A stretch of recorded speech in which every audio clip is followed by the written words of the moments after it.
അസ്സലാമു അലൈക്കും വറഹ്മത്തുള്ളാഹി വബറകാതുഹു.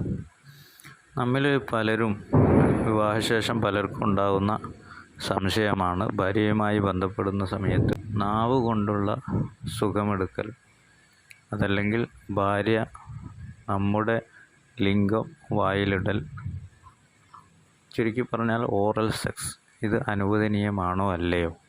വായ എന്ന് പറയുന്നത്, നാവെന്ന് പറയുന്നത് ദിക്ർ ചൊല്ലാനൊക്കെ ഉപയോഗിക്കുന്ന, പരിശുദ്ധമായ കർമ്മങ്ങൾക്ക് ഉപയോഗിക്കപ്പെടുന്ന അവയവമാണ്. അതുകൊണ്ട് ജിമാഇന് ഉപയോഗപ്പെടുത്താൻ പറ്റുമോ?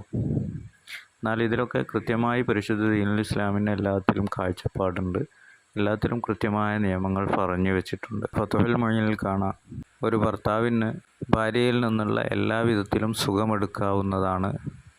മസ്സി ബുദരിഹ, അവളുടെ യോനി മസ്സ് ചെയ്യൽ കൊണ്ട്, മസ്സ് ചെയ്യുക എന്ന് പറയുന്നത് നമ്മൾ സാധാരണ ഊമ്പുക എന്നൊക്കെ പറയും പോലെ, അല്ലെങ്കിൽ ലിക്ക് ചെയ്യുക, ഇതൊക്കെ അനുവദനീയമാണ് എന്ന് കൃത്യമായി യജൂസു, അനുവദനീയമാണ് എന്ന പദപ്രയോഗത്തിൽ തന്നെ എടുത്തു കൊടുത്തിട്ടുണ്ട്.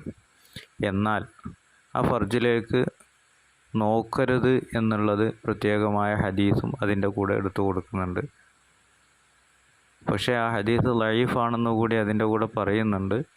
എന്നാലും നോക്കുന്നത് അത്ര നല്ലതല്ല ഫർജിലേക്ക് നോക്കുന്നത്. കാരണം ആ നോക്കുന്നത് ഒന്നുകിൽ അവനിൽ, അല്ലെങ്കിൽ അവൻ്റെ കുട്ടിയിൽ, അല്ലെങ്കിൽ അവൻ്റെ ഖൽബിൽ ഒക്കെ അന്ധതയുണ്ടാക്കുമെന്ന്, എവിടെയെങ്കിലും അന്ധത കാണിക്കുമെന്ന് പരിശുദ്ധ റസൂലുള്ളാഹി സ്വല്ലല്ലാഹു അലൈഹി വസല്ലം തങ്ങൾ പറഞ്ഞതാണ്.